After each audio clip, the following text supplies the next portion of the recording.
Hello everybody and welcome to John Woo Lai. We're doing it again. Yeah. We're back. Woo! Back by popular demand. Yeah, the last John Woo Lai did pretty well. Maybe that's because we covered the classics, but I don't know how many more classics we can cover. Now we're going to do some classics this time around, Tavi, for sure. Yeah, we will. For the month of July, we are going to be looking at 4 movies, one each week, from the legendary director of action Hong Kong cinema, John Woo. Yes. Thank you so much to everybody that watched and enjoyed those videos and left a comment. We actually got a lot of retroactive engagement with those videos, which is great to see. It's great to see John Woo's popularity in the West rising. Yeah. Or maybe it's always been there. I feel like it has always been there. It's just that people haven't really been able to voice their excitement for John Woo movies. Well, honestly, I feel like John Woo is probably more popular in the West these days than he is in Hong Kong. The Hong Kong cinema world hasn't really had any big hitters come out recently, except maybe for Twilight of the Warriors. That's a Hong Kong movie, right? Yeah. Not Blades of the Guardian. That was Chinese. Maybe The Shadow's Edge? Was that No, that was a Chinese film. That's Chinese, yeah. We got to be real careful when we talk about this kind of stuff, Tommy. Bad, executed. Get out. I mean, give me your passport. Please. Anyway, yeah, I think you're right. I think John Woo has been really popular in the West for a long time, probably even since back during the Killer days and hard-boiled days, right? Yeah. And even more so these days because a lot of his films are getting 4K restorations and whatnot. They recently changed distribution companies, so they're becoming a lot more available in the West, so a lot more opportunity to be watching his films, including today's film, Better Tomorrow, 1986. The original. Celebrating its 40-year anniversary of its original Hong Kong release. Classic. Yeah, it is a classic. Like, I haven't watched this film in a long time. And rewatching it recently, I think it might be his best film, Tavi. What do you reckon? I want to say it's his best film, but I do really like it. I feel like on balance, A Better Tomorrow might be up there in terms of my favorite, balancing the action and melodramatic elements. I mean, we'll get into it. But yes, A Better Tomorrow. We've done the sequel. Go watch that video if you want to. But the original, A Better Tomorrow, is a very different movie. It's a lot more grounded of a film. Yeah. The movie revolves around Ho, a triad gangster and money counterfeiter who is sent to prison after being betrayed by his subordinate Cheung. After his release, Ho tries to reform himself and reconcile with his estranged brother, Kit, who is a police officer and resents him for his criminal past. So it's classic conflict between family and found family, which are a bunch of gangsters. Man, when you mentioned Xing, if I was a gangster and then I was looking through profile pictures, or if I was hiring people and I come across that face, I'm like, I think this guy's going to betray me, as he does in every single John Woo movie to my current memories, just the betrayal. In my notes, I have just one line, Wai Se Li, you fucking dog. Classic face of a betrayer. It's funny. But speaking of cast, so this is an all-star cast. We've got T. Leung plays the main character Ho. We have Leslie Cheung, R.I.P., playing his little brother Kit, who is the police officer. And we have Chow Yun-fat playing Mark, who is a gangster enforcer and best friend of Ho. So these are the central characters. We also have Emily Chu playing Kit's girlfriend, Jackie. And we have Wai Se Li playing Xing, the traitorous subordinate. There's a scene where T. Leung is like, who sold me out? And he's just behind him. Just Obviously that guy. Obviously. He's like, ooh-doo-doo, was it me? Yeah. It's like, if I sold you out, why would I be here? Well, I can't argue with that, It's airtight logic. So this is a classic gangster film, and many people, obviously remember it for being a classic of the genre. But at the time, 1986, this film was a little bit ahead of its time. So this is directed by John Woo and produced by Tsui, Hark, the dream team, Tavi, brothers in filmmaking. Well, they were at this point anyway. They did eventually fall out, mostly because of the sequel, A Better Tomorrow 2. If you want to hear more about that, watch that video that we did about that movie. But at this point, they were mates. Tsui Hark and John Woo both worked under a production company called Film Workshop, which Tsui Hark founded. And, Tsui Hark founded this workshop because he wanted a bit more freedom in his filmmaking, The 80s was kind of the decline of martial arts cinema in Hong Kong. and kind of the rise of comedies. Oh, okay, yeah. Even John Woo was more known for doing comedies at this point. First for Golden Harvest, but then also for Cinema City. But yeah, John Woo was also feeling a bit burnt out because he felt like he didn't have much creative freedom working for Cinema City. He felt like he was just churning out comedy after comedy, just doing cash grabs. Yeah. So when Tsui Hark presented the opportunity to adapt the story of a discharged prisoner, he jumped at the opportunity to work together. So this film was heavily inspired by Patrick Leung's The Story of a Discharged Prisoner. Also, John Woo just kind of wanted to make his own version of Le Samurai by Jean-Pierre Melville. Yes. And you can definitely see that influence in this film. Yeah, the costuming and the coolness, I suppose. Yeah, I love it. This movie is so cool, Tavi. It's very cool. It's very melodramatic. Yeah. The Killer and Hard Boiled, they have their melodrama as well. But I feel like they are very kind of action focused. Whereas this film, it doesn't have as much action as I remember, actually. Like the action that it does has is spectacular. Yeah. But there's a lot of melodrama in this film, which I love. Well, this is probably one of his first Heroic Bloodshed films. It's definitely the one that put John Woo on the map and Heroic Bloodshed as a genre on the map around the world. So it's still John Woo in somewhat of his infancy, but he's sort of getting an idea of how to do it well. And I think this film was expected to be a failure. It was, definitely. But it did really well, yeah. So yeah, John Woo's star had fallen quite a bit at this point. He was a well-known director, but a few of his recent movies had bombed. And like I said, this type of action was definitely not a thing in Hong Kong cinema at the time. So Cinema City did fund this film, but they were expecting it to bomb. But, Tsui Hark managed to get some money out of him. 11 million Hong Kong dollars was the budget of this film. And domestically, it opened to 36 million. So, yeah, definitely a big success that caused Cinema City to eat its own words. Another thing that made them think that this film would not do well was actually the casting of Chow Yun-fat. Ooh. Did you know about this? A little bit. They said that it's just he's just not popular, but I don't know if he was considered box office poison at this point, Tavi. He wasn't even part of the promotion for this film because they thought he couldn't draw a crowd, Tavi. It's kind of like how Jared Leto is not in the promotion for He-Man, Tavi. It's kind of this situation. Yeah? It's like you can play the villain, but you're basically masked and you will not be doing interviews. No, Jared Leto. shut it down. And that is wild, thinking about Chow Yun-fat now and what people remember of this film, because he is the standout of this series, right? And potentially this genre of film. Yeah, it is. When you think of Heroic Bloodshed and maybe John Woo movies, you think Chow Yun-fat. The immediate image that comes to mind is Chow Yun-fat chewing on a matchstick in a big coat, right? And this film is where that comes from. Also the beaver meme. The beaver meme comes from the beaver meme, Oh, great scene. Great moment. That moment brings me to tears, man. I love it. Yeah, we'll talk about it in a bit. But Chow Yun-fat, he's outstanding in this film. And I do want to talk about the rest of the cast as well, but we can't really talk about A Better Tomorrow without talking about Chow Yun-fat's performance as Mark the Enforcer. Yes. I mean, I guess we should talk a little bit about the plot of this film. Essentially, Ho and Mark are big shots in the triad at the start of the film. They're running the business pretty much. They're direct subordinates to the big boss of the triad group that they work for. And Ho has a little brother, Kit, played by Leslie Cheung, but Kit doesn't know that he is a criminal. Ho gets sent to Taiwan to do a business deal with the Taiwanese gangsters. Xing tags along and betrays him, causing Ho to go to a Taiwanese prison for 3 years. And during that 3 years, both Ho and Mark fall on really rough times. And it is heartbreaking seeing Mark specifically transform from this hotshot gangster, really cool enforcer, to a cripple who has to open doors for Xing, that rat bastard, and right? Xing's throwing money on the ground and he has to pick it up.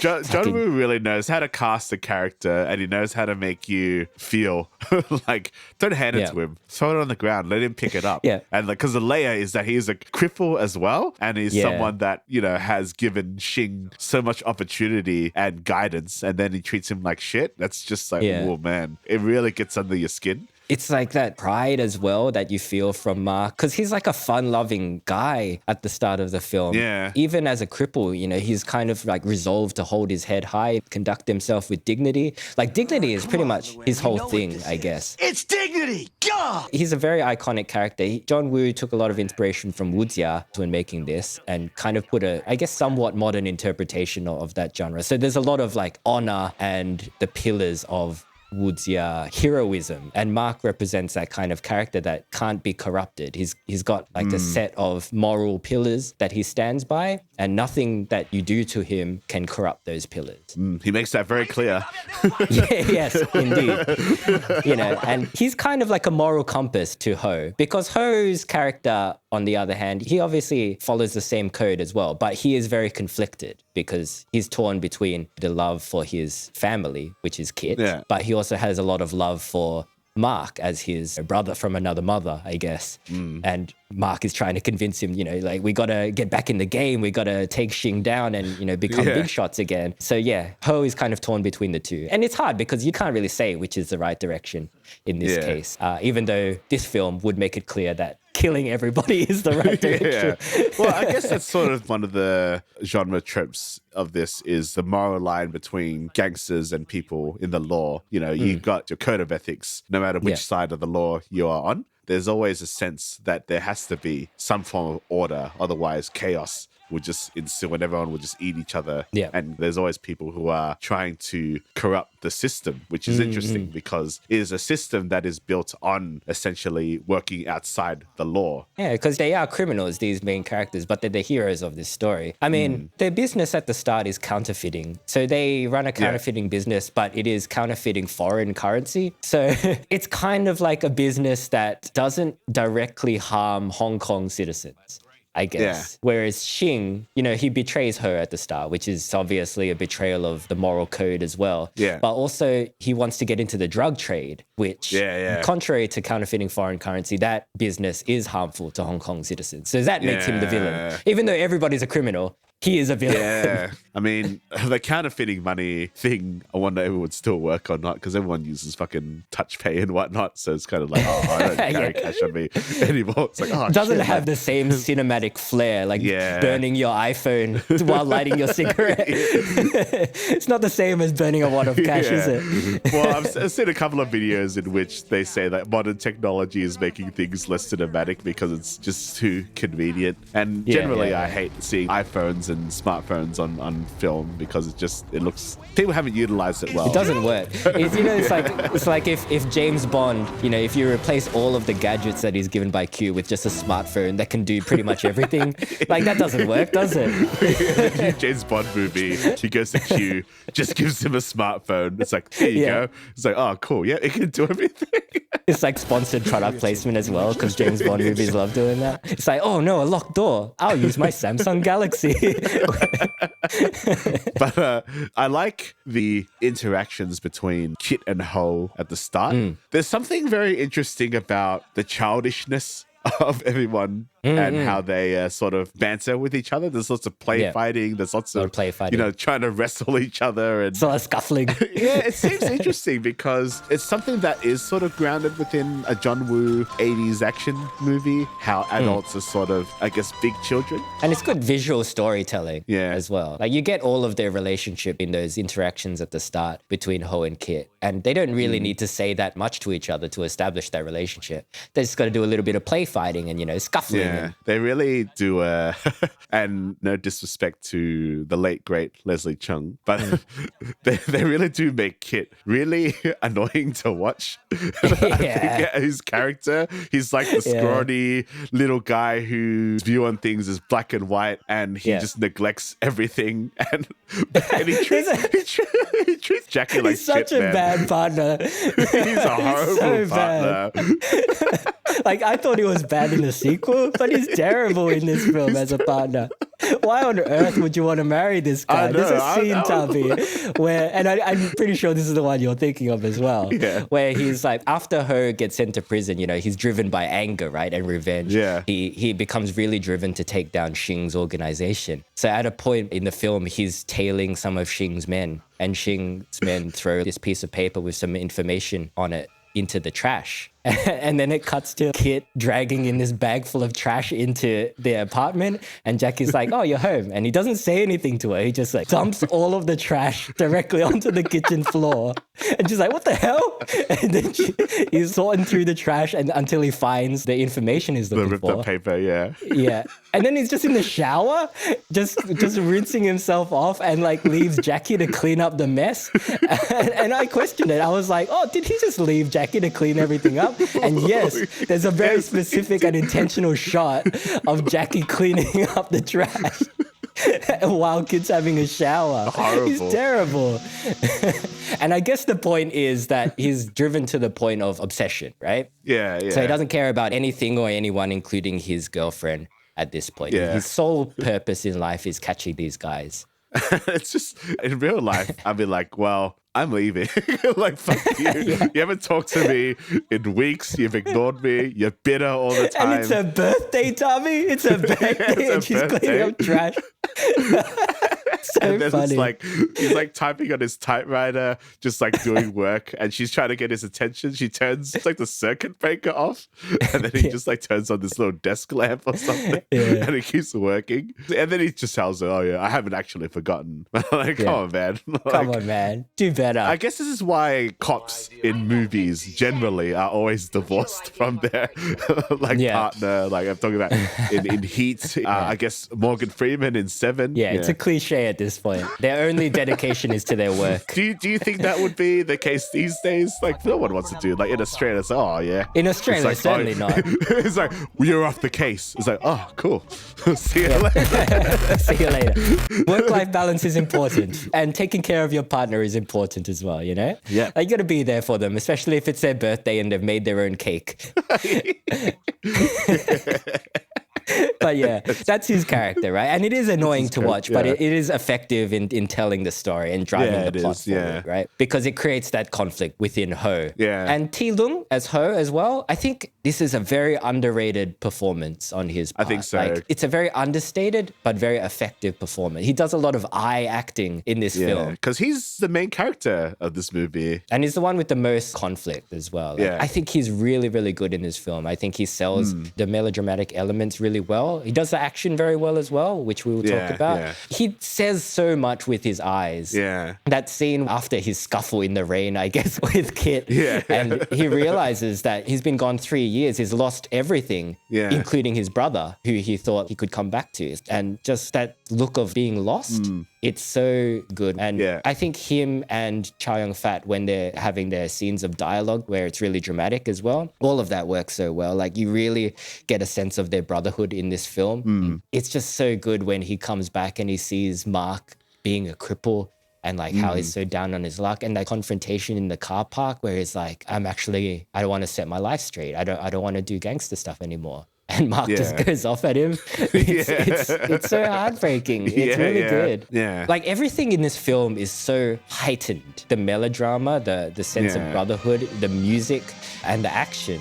It's the kind of film that is super hard to make in modern times because of the heightened nature of everything in this film. It's too much, right? But it's too much in a really good way. Yeah. This is probably John Woo at one of his most restraint as well, because he didn't have the reputation to do such a big budget film as, let's say, Hard Boiled or The Killer or anything like that. He didn't have the reputation then for studios to trust him.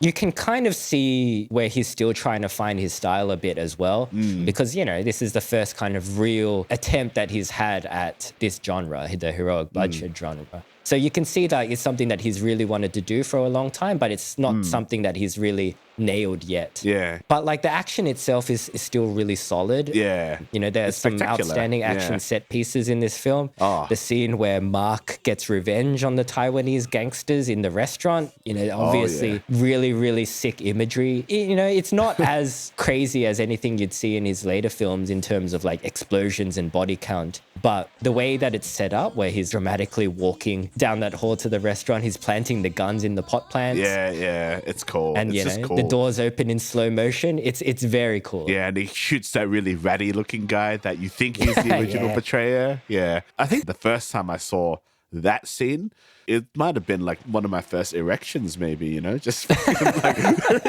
I remember being just gobsmacked because it does culminate into a meeting of all three, and there's a big shootout.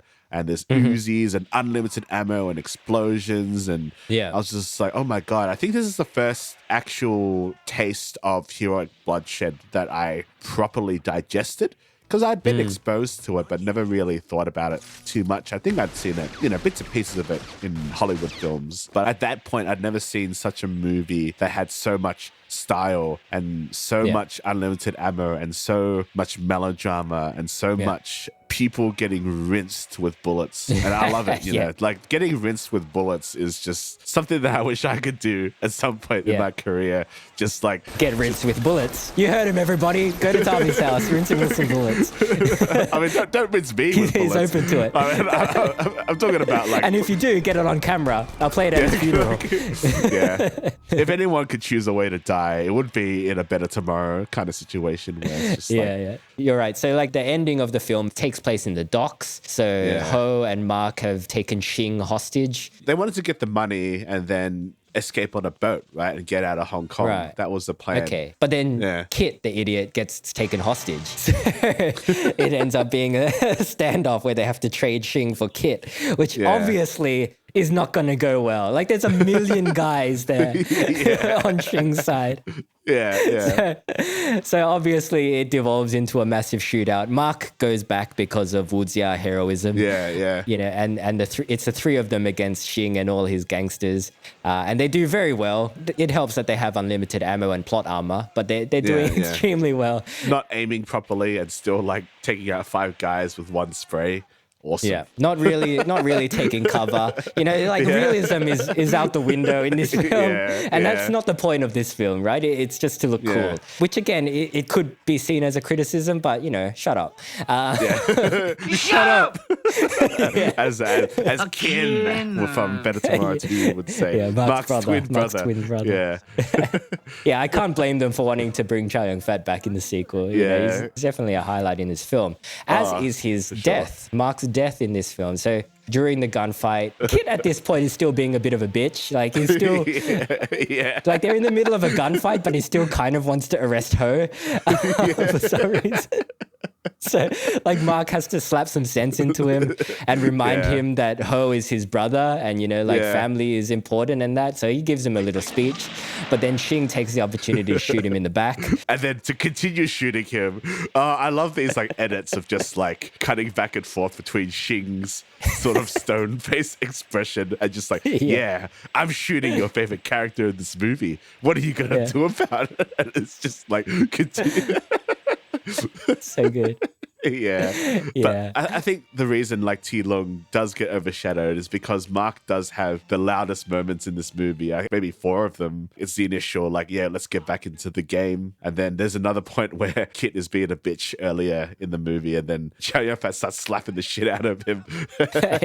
And then there's another one. Obviously there's the very famous beaver meme scene. Awesome. Love it. Give this man an Oscar 40 years later. I mean, it's still delivery, obviously, but it's also the dialogue. It's very well written melodrama. You can tell it's kind of informed by life experience as well. I think what sets this apart, for me anyway, is that it feels very personal, this film. Like, both from John Woo and Tsui Hark. I think it's kind of a reflection of their time in the industry as well, where they have this set of ideals, right? And they have this moral code almost that they don't want to go against. But because of forces around them and because of their situation, they kind of have been forced to like compromise at times. Whereas this film, A Better Tomorrow, is the point where they stand their ground. Like, this is what they want to do as filmmakers. This is a true expression of themselves. You know, like, I think that's kind of what this scene represents. If you're taking like a real world perspective, I think. I think that personal aspect is what elevates it above like some of its contemporaries. Yeah, definitely, because the dialogue in itself is very much in context with the story, but it's what you said, like it's the personal element. Anyone can reinterpret this moment and this feeling into their own lives. And it's just very motivational. Anytime I feel like I'm in a slump, just put the scene on It's just Mate, it would work for everybody. I recommend it. If you are feeling down about like your career or your life path or like a personal situation that's got you down, put this beaver meme on and you will be able to pull yourself out of whatever funk you're in and just get it done. Like it's so inspirational. Oh, man. It's awesome. And maybe watch this film as well because it is inspirational as well. Beaver meme aside, it is probably John Woo's best melodramatic writing, I think. This is the relationship and the type of romance that John Woo is the best at. In other films like The Killer, he's tried to do like a more romantic, in a traditional sense, romantic element where it's a man and a woman and they're kind of in love.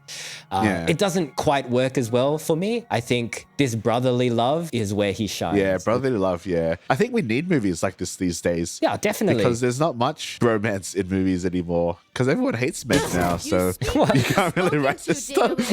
I mean, for good reason, I think. But I think it's such an earnest depiction of masculinity. Yeah. The vulnerability in all of the characters is very palpable. Yeah, yeah. And you see it in the stares and like their openness to just emote and cry. It's so good. Yeah. And it's so different from like the Western counterparts of the time. Like this was the era of, Schwarzenegger. Yeah. Where it's a very different depiction of masculinity. I definitely highly recommend this movie for those reasons as well. Yeah, it's John Woo compensating with really great melodramatic writing and great character interactions that carries the movie through. That doesn't have a lot of action in comparison to his other movies. And it's quite short. It's only a 90-minute movie. So it's bite-sized. So if you got TikTok brain, I think you can sit through this movie. Maybe. But you might be like, oh, that's cringe. Everything is cringe because let's not get into that, It rant. is. Go watch this movie. It's good. Go watch it. It's good. Yeah, and if you're listening yeah. to this, you've probably watched it. Probably. But Yeah. If you haven't watched it, go check it out, man. It's really good. 40th anniversary, go see it in the cinema if you have opportunity. I would love to see this film at the cinema. I know that Asta is playing Hard Boiled again soon, so I might go watch that in the cinema again. But it's usually cycling between The Killer and Hard Boiled. It's what I've seen in recent cinemas, but that's awesome. Go watch any John Woo movie in the cinema. Yeah, those are good too. Yeah. But speaking of John Woo movies, here's a hint to what we're doing next week. I don't know how I feel about this movie. We'll talk about it. We'll talk about it. It's an interesting one, that's for sure. But yes, if you did enjoy this movie and this episode, maybe you'd like to have a listen to our podcast, Two Asian Blokes, where we talk about Asian pop culture and whatnot in a broader sense. You can check that out anywhere you get your podcasts. But until then, love your brother and all that. Love your brother. Insert beaver mean here. Yeah. Even though we were just talking about how much I love that scene, I've kind of forgot what he says. It's the emotion that I won't forget. Yeah. He doesn't want to be stepped on for 1,000 years, Tavi. He wants to reclaim what he has lost. Not because he wants to show people that he's good. It's because he wants to show his resolve that he will reclaim everything that is lost. Awesome. Love it. All right, we'll catch you later, guys. Bye.